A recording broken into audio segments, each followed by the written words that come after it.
इंसानियत आजकल इंसान लोगों के ख़त्म हो चुकी है। और इंसान ये काम जो हमारा हसन हुसैन ने किया था वो इंसानियत को जगाने के लिए किया था। तो हम सब लोग इसलिए तैयार, हमेशा तैयार रहेंगे।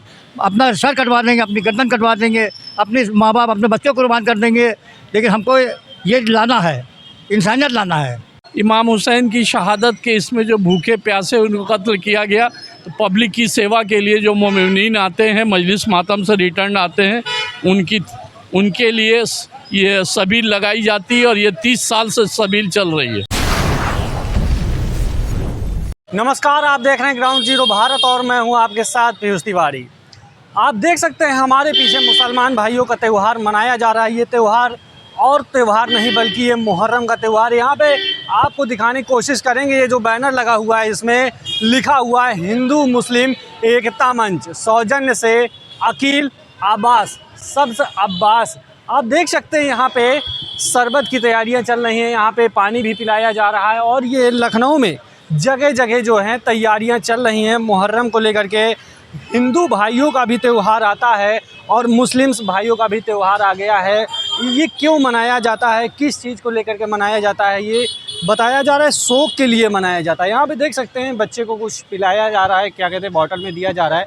आखिर ये क्या है, क्यों दिया जाता है, ये क्या चीज़ें, किस चीज़ की तहत? प्यास इमाम हुसैन की शहादत के इसमें जो भूखे प्यासे उनको कत्ल किया गया, तो पब्लिक की सेवा के लिए जो मोमिनीन आते हैं, मजलिस मातम से रिटर्न आते हैं, उनके लिए ये सबील लगाई जाती है और ये 30 साल से सबील चल रही है। 30 ईयर से इस साल इस सबील का, और ये 30 साल हो गया। ये क्या पिला रहे हैं आप? ये खस का शरबत है। ये शरबत है और किस तरीके की शरबत है? शरबत है, हाँ। तो देख सकते हैं ये शरबत है और यहाँ पे लोग आते हैं, शरबत पीते हैं। हम कैमरा पर्सन से कहने चाहेंगे कि पूरी तस्वीरें दिखाएं, साफ तौर पे तस्वीरें दिखाएं किस तरीके। ये क्या है, ये मामला जो है ये हमारे हसन हुसैन शहीद हुए तो उनके नाम पर हम लोग ये करते हैं और हम लोग को इसका अफसोस और गम रहता है कि हमारे हसन हुसैन शहीद ने जो है उन लोगों ने कितनी कुर्बानियाँ दी, लेकिन आज इस्लाम जो है दूर भाग रहा हम लोगों से है। हम लोग पास लाने की कोशिश करते हैं, लेकिन नहीं, इस्लाम जो है दूर भाग रहेगा। इंसानियत आजकल इंसान लोगों के ख़त्म हो चुकी है। और इंसान ये काम जो हमारा हसन हुसैन ने किया था वो इंसानियत को जगाने के लिए किया था। तो हम सब लोग इसलिए तैयार, हमेशा तैयार रहेंगे। अपना सर कटवा देंगे, अपनी गर्दन कटवा देंगे, अपने माँ बाप अपने बच्चों को कुर्बान कर देंगे, लेकिन हमको ये लाना है, इंसानियत लाना है। बिल्कुल इंसानियत लाना है। इंसान में जो है इंसानियत ख़त्म हो गई है। कैमरा पर्सन से कहना चाहेंगे वहाँ से जो तस्वीरें दिख रही हैं पूरी दिखाने की कोशिश करें कि गिलास रखे हुए हैं और लोगों को शरबत पिलाया जा रहा है। और देख सकते हैं कितने गिलास हैं और शरबत जो है हरे रंग का है और यहाँ पे शहादत को लेकर के। और ये हिंदू मुस्लिम एकता मंच लगा हुआ है। यहाँ पे हिंदू एकता को लेकर के भी कुछ कहना चाहिए। मैं बता रहा हूँ आपको, एक्चुअली चक्कर ये है मेरे भाई कि हिंदू ब्राह्मण भी आज़ादारी करता है।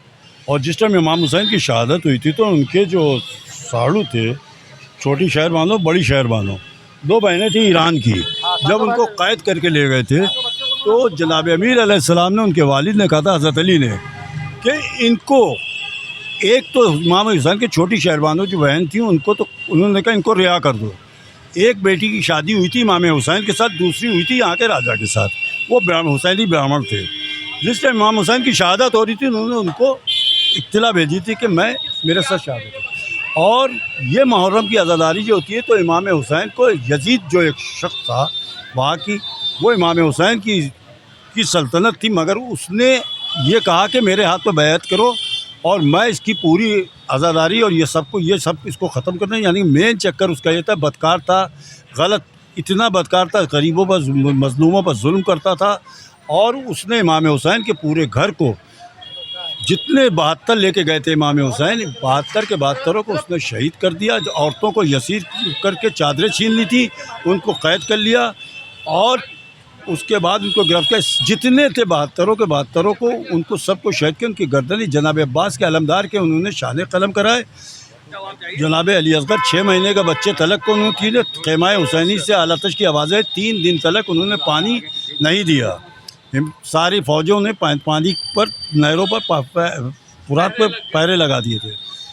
जनाब अब्बास अलैहिस्सलाम जो थे, जब छोटे छोटे बच्चे अलतश की आवाज़ें गूंजने लगी तो उन्होंने फ़र्ज करके कहने मैं पानी लेके आता हूँ। उन्होंने अकेले 9 लाख की फ़ौज थी, यहाँ 72 थे। 9 लाख की फ़ौज भाग रही थी करबला से कूफे की दीवारों, जिसका यानी कि 240 किलोमीटर है, वहाँ तक फ़ौजें टकराईं। और आखिर में जब सब शहीद हो गए तो आखिर में इमाम हुसैन अकेले यक्को तना बचे थे। वो अपने बच्चे को लेके गए, कहने लगे मैंने अगर तुम्हारी नज़रों में कोई ख़ता किया तो ठीक है, मगर 6 महीने के बच्चे को तो पानी पिला दो।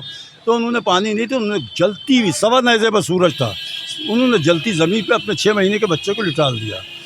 फिर उर्मुला यज़ीद की फ़ौज का सुबह सालार था, उसने 6 महीने के बच्चे को उसने कहा कि चिल्लाए कमान में तीर रखो। तीर रखने के बाद 3 तीर गिर गए थे, चौथे तीर से उसने गर्दन पे कलम के, जिसकी ज़ात से उनका सर तन से जुदा हो गया। वो उसके बावजूद उन्होंने वहीं पर नन्ही सी कब्र खोदी और खोदने के बाद ही अपने बेटे को दफन किया। दफन करने को जब सारे शहीद हो गए तो उन्होंने उस सारी लाशों पर घोड़े दौड़ाए। घोड़े दौड़ाने के बाद लाशें पामाल कर दी। पामाल करने के बाद बच्चे उसके नेज़ों से उन्होंने जहाँ जहाँ थी उस जगह पर नेज़े भोग के उसमें उस बच्चे का भी लाशा ऊपर आ गया।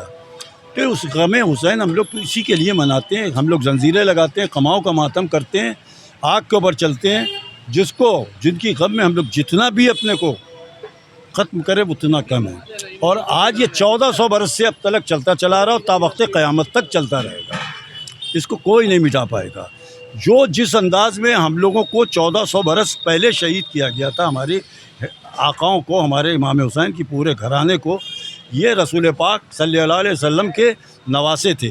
जो उनके इमाम हसन, इमाम हुसैन, उनकी बेटी एक ही बेटी थी जिनका नाम था फातिमा ज़हरा। उनकी 2 औलादें थी, जनाब अमीर उनके चचाजाद भाई भी थे, उनके दामाद भी थे, मगर इन लोगों ने नहीं माना। उन्होंने बैठ गए, उन्होंने कुरान को इकट्ठा किया, कुरान को जमा करके वो कुरान लेकर उसके बाद भी इन तीनों खलीफाओं ने मानने से इनकार कर दिया कि मैं इस कुरान को नहीं मानता। वो उस कुरान को रसूल के, वो कुरान आज भी कायम है, वो जुल्फ़कार आज भी कायम है, मगर वो 12वें इमाम जो मैं पर्दे के अंदर हैं इमाम, जिस टाइम वो ज़हूर फरमाएंगे वो दोनों चीज़ें, कुरान भी और जुल्फ़कार भी, वो लेके आएंगे। यही हम ये सब चीज़ें हैं। कल जुलूस है, जुलूस निकाला जाएगा, इसको लेकर के क्या? ये जुलूस जो हम लोग निकालते हैं उन्हीं के गम में निकालते हैं। जो उन्होंने जुलूस निकाला था, उन्होंने कैद करके औरतों को ले गए थे, सरे लोग के नेज़ा पर ले गए थे, जुलूस बना के ले गए थे, तो उसी की याद में हम लोग जुलूस निकालते हैं। जो अलम करबला में नहर फुरात पे हम लोग लेके कि वो आज उन्हीं की गम में हर एक के नाम का अलम उठाते हैं और उसको बाकायदा करबला में ले जाके ताबूत और ये सब हम लोग कार करते हैं। उन्हीं की याद में हम लोग 1400 बरस में गम मना रहे हैं। बिल्कुल 1400 बरस से जुलूस निकाला जा रहा है और इसको मनाया जा रहा है। जगह जगह पर लखनऊ में क्या कहते हैं, शरबत जो है पिलाया जा रहा है और आज क्या कहते हैं, कल बिरयानी का भी यहाँ पे रखा गया है।